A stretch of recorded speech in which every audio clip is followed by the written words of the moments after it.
स्वतंत्रता दिवस पर प्रधानमंत्री नरेंद्र मोदी ने लाल किले से 12वीं बार देश को संबोधित किया। पीएम मोदी ने शायद पहली बार अपने संबोधन के पहले 15 मिनट में पाकिस्तान का जिक्र करते हुए कहा कि खून और पानी एक साथ नहीं बहेगा। अमेरिका हाँ भी बोलता है और ना भी बोलता है। अमेरिका ये कहता है इंजन जरूर देंगे, लेकिन 3 महीने के बाद हम आपको 5 इंजन देंगे। पता लगा 2 साल के बाद आता है 1 इंजन। पीएम मोदी ने कहा कि ऑपरेशन सिंदूर से पाकिस्तान की नींद उड़ी हुई है। इसके बाद पीएम मोदी ने पाकिस्तान का नाम लेकर कहा कि भारत अब न्यूक्लियर ब्लैकमेल नहीं सहेगा।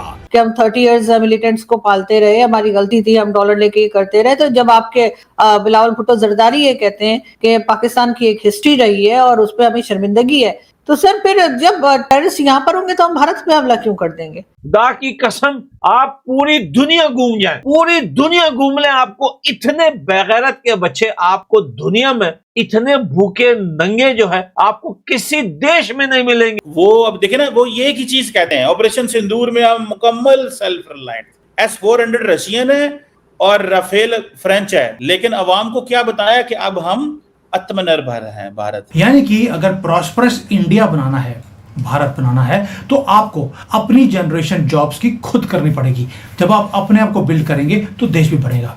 इसको बोलते हैं कंप्लीट इंडिपेंडेंस। स्वतंत्रता दिवस में पीएम मोदी ने लाल किले में खड़े होकर पाकिस्तान को धमकी दी और कहा कि खून और पानी एक साथ नहीं बह सकता। चाहे पाकिस्तान कितना भी कोशिश कर ले, लेकिन उसे आतंकी पालने की भारी कीमत चुकानी पड़ेगी, चाहे उसके लिए इंडिया को दुश्मन ही क्यों न पालने पड़े। दरअसल पीएम मोदी का इशारा अमेरिकी राष्ट्रपति डोनाल्ड ट्रंप पर था, क्योंकि जिस तरीके से अमेरिका ने ऑपरेशन सिंदूर में भारत नहीं पाकिस्तान का साथ दिया, इसके बाद इंडिया ने अमेरिका से F-35 fighter jet deal cancel कर दी, जिसके बाद ट्रंप ने भारत पर 50% टैरिफ लगा दिया। पीएम मोदी ने लाल किले से make in India fighter jet और इंजन को लेकर साफ अंदेशा दिया है कि इंडिया ना तो रशिया से Su-57 और ना ही अमेरिका से F-35 फाइटर जेट परचेज करेगा, बल्कि अपना खुद की टेक्नोलॉजी से एम का 5th और 6th जनरेशन फाइटर जेट बनाने में खून पसीना लगाएगा। पाकिस्तानी एनालिस्ट कमर चीमा ने पीएम मोदी का मजाक उड़ाते हुए कहा कि भारत जो आत्मनिर्भरता की बात करता है वो Russian made S-400 defence system और French made Rafale fighter jet इस्तेमाल करता है, जबकि सच तो यह है कि इंडिया ने ऑपरेशन सिंदूर में 99% मेड इन इंडिया यूज किया।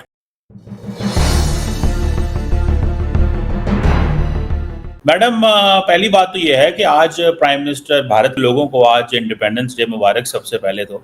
और दूसरी बात है कि प्राइम मिनिस्टर मोदी ने आज जो स्पीच की है, कहा जा रहा है ये उनकी 12वीं स्पीच है। 103 मिनट वो बोले हैं, लेकिन उस स्पीच में सबसे पहले जो उन्होंने अपने अच्छे अल्फाज इस्तेमाल किए हैं वो पाकिस्तान के बारे में, कि पाकिस्तान को जो है वो वार्निंग दे दी है और पाकिस्तान को ऑपरेशन सिंदूर के अंदर जो है वो वार्निंग दी है। और दूसरा ये है कि सिंदूर चल रहा है और उन्होंने ये भी कह दिया कि हम सुना है कि अमेरिका को भी जो है वो अलर्ट कर दिया। ठीक है, वो कह रहे हैं कि जी अमेरिका, पाकिस्तान को वार्निंग दे दिया, अमेरिका को क्लियर मैसेज अलर्ट कर दिया। मैडम, आपको नहीं लगता कि मोदी साहब को इस दिन तो मोहब्बत प्यार की बात करनी चाहिए? हमें 15 अगस्त को, 14 अगस्त को एटलीस्ट कौमों को नज़दीक करने की बात करनी चाहिए, बजाय कि हम दोबारा वही बातें उठा लें। क्या कहेंगी मैडम? सर, सबसे पहले तो मेरी तरफ से भी तमाम इंडियंस को जो है वो कहना चाहिए कि 15 अगस्त की मुबारकबाद, और इस बात की मुबारकबाद को उनको हमसे छुटकारा मिला। लेकिन सर, 14 अगस्त में हमारे प्राइम मिनिस्टर ने क्या बात की, हमारे प्रेसिडेंट, हमारे लोगों ने क्या कोई मोहब्बत का पैगाम भेजा है? आपको लगता है इन्होंने भी तो यही बातें की है ना कि हम देख लेंगे, पानी बंद किया तो ऐसा कर देंगे, और फिर इसी किस्म के statement Bilawal Bhutto Zardari, prime minister Shahbaz Sharif हो, चाहे डिफेंस मिनिस्टर हो, इनके तमाम की यही स्टेटमेंट है, यही धमकियों वाली स्टेटमेंट है। तो उधर से आपका क्या ख्याल है कि आप यहाँ से इस तरीके से अगर आप लोगों को डराएं धमकाएंगे तो उधर से क्या फूल आएंगे? उधर से भी यही होगा। मुझे नहीं पता आप कभी वाघा बॉर्डर गए, यानी मैं एक बार गई हूँ कुछ 2 साल पहले, तो हमारी तरफ से उनकी साइड पे जो सॉन्ग्स बज रहे थे वो हार्डली घर में सुन पा रही थी, लेकिन ये कि वो ऐसी थी, वो चक दे इंडिया और इस तरह के थे ना, वो जो मूवीज में होते हैं। और हमारे साइड पे जो तराने या गाने बजाए जा रहे थे वैसे थे कि हम दुश्मन का सर काट देंगे, तो हम ऐसा कर देंगे, वैसा कर देंगे, इस किस्म के थे। और इतना लाउड लगा रखा था कि हम दूसरी साइड की आवाज जो है बहुत मुश्किल से सुन पा रहे थे। तो सर, नफरतें आप देंगे तो जवाब में फिर नफरत ही मिलेगी ना, जवाब में कोई लड्डू तो आएंगे नहीं।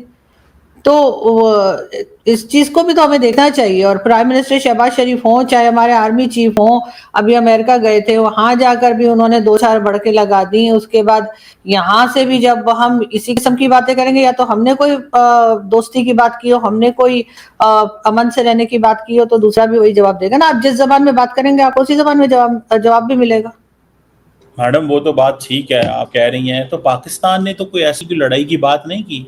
पाकिस्तान ने तो यही कहा है कि कई दफा कहा है कि आए हमें बात करनी है, टेबल पे बैठना है। अगले दिन भी प्राइम मिनिस्टर ने ये बात की है। हम टेबल पे बैठने की बात करते हैं, भारत हमें मारने की बात करता है। मैडम थोड़ा सा तो है ना फर्क। सर देखें, वो तो हमें अपनी तरफ से कोई स्टेप भी तो लेना होगा ना। जिन लोगों को हमसे सालों साल से नाराजगी है, जो हमें बार बार ब्लेम कर रहे हैं, मुख्तलिफ उनके अटैक जो हुए हैं उसके ऊपर, वो हमने किए नहीं किए उसके ऊपर तो मैं डिबेट नहीं करूंगी, लेकिन जाहिर है कि हमारी तरफ कुछ ना कुछ उन्होंने इल्जामात लगाए और उनके लिए उन्होंने सबूत भी दिए, हम नहीं माने। 103 मिनट की स्पीच में मोदी जी ने पूरी दुनिया को झंझोड़ के रख दिया। आज के टीसीडी में यानी कि 10 चाणक्य डायलॉग्स में हम 2-3 बातें करेंगे जो हमें बहुत इंप्रेसिव लगी, जिसका काम, जिसका सीधा संबंध, जिसका पूरा सरोकार जियोपॉलिटिक्स और डिफेंस से है। दोस्तों सबसे पहला पॉइंट जो मोदी जी का बहुत पसंद आया वो ये है कि उन्होंने यूथ वहां पे बैठे थे, नौजवान बैठे थे, स्टूडेंट्स बैठे थे, उनको आह्वान किया, उनको बुलाया, बोला आओ रिसर्च एंड डेवलपमेंट ज्वाइन करो। उन्होंने बोला आओ और मिलके भारत का सबसे पहला जेट का इंजन बनाते हैं, भारत का अपना खुद का फाइटर जेट बनाते हैं। दोस्तों ये वो पीड़ा है, ये वो दर्द है जो इंडियन एयरफोर्स को बहुत समय से सता रही है। आपने देखा होगा कि air chief marshal AP Singh साहब जो कि चीफ ऑफ एयर स्टाफ हैं, कई बार बोल चुके हैं। इनसे पहले भी जो एयर चीफ थे वो कई बार सरकारों को रिमाइंड कर चुके हैं कि सर स्क्वाड्रन स्ट्रेंथ हमारी गिर रही है। आई एम वेरी हैप्पी कि फाइटर जेट की बात उन्होंने यानी कि मोदी जी ने लाल किले की प्राचीर से करी। देखिए दोस्तों 2 चीजें हैं जो भारत कर रहा है, मैं आपको बता दूं। सबसे पहली बात, आपको पता है तेजस का एक छोटा सा इतिहास है। 1984 में तकरीबन तेजस शुरू हुआ, 41वां साल है, और जैसे कि एयर चीफ मार्शल ने बताया था अभी तक 40 तेजस भी नहीं आए। 40 साल में 40 भी नहीं आए तेजस। अब आप खुद सोचिए ये तेजस इतना डिले क्यों हुआ। और दोस्तों जब हम तेजस पे जोर देने लगे, जब हमने बोला कि नहीं यार अब हमें अपना जहाज बनाना है, तो वहां अमेरिका ने गेम कर दिया, बोला कि अच्छा ठीक है इंजन तो तुम्हारे पास है नहीं, तो अगर बात करते हैं F404 की या F414 की, पहला इंजन तेजस मार्क 1 के लिए, दूसरा इंजन मार्क 2 के लिए अमेरिका ने हल्के से मना करना शुरू कर दिया। अमेरिका हां भी बोलता है और ना भी बोलता है। अमेरिका यह कहता है इंजन जरूर देंगे, लेकिन 3 महीने के बाद हम आपको 5 इंजन देंगे। पता लगा 2 साल के बाद आता है 1 इंजन। यह कर रहा है अमेरिका दोस्तों। और यही बात जब ऑपरेशन सिंदूर की हुई तो मोदी जी ने यही बात बोली कि यार देखो सुनो, अगर लड़ाई लड़नी है तो अपने हथियारों से। और यही ऑपरेशन सिंदूर की खूबसूरती है कि उसमें 99% जो हथियार थे दोस्तों, ये मैं आपको बता रहा हूं जिम्मेदारी के साथ, वो इंडियन थे। Those were Indian platforms। इसीलिए कामयाबी हासिल हुई, वरना कोई और देश से अगर आप हथियार लें और आप इस्तेमाल करने की कोशिश करें और सोचें कि नहीं आपको बनाने की क्या जरूरत है यार, जब पैसा देके खरीद ही सकते हो दूसरे देश से, तो आपको बनाने की क्या जरूरत है। वो तब पता लगेगा जब लड़ाई होगी, जब दूसरा देश नलबंद कर देगा। इसीलिए मोदी जी ने बोला कि फाइटर जेट का इंजन भी बनाओ और फाइटर एयरक्राफ्ट भी बनाओ।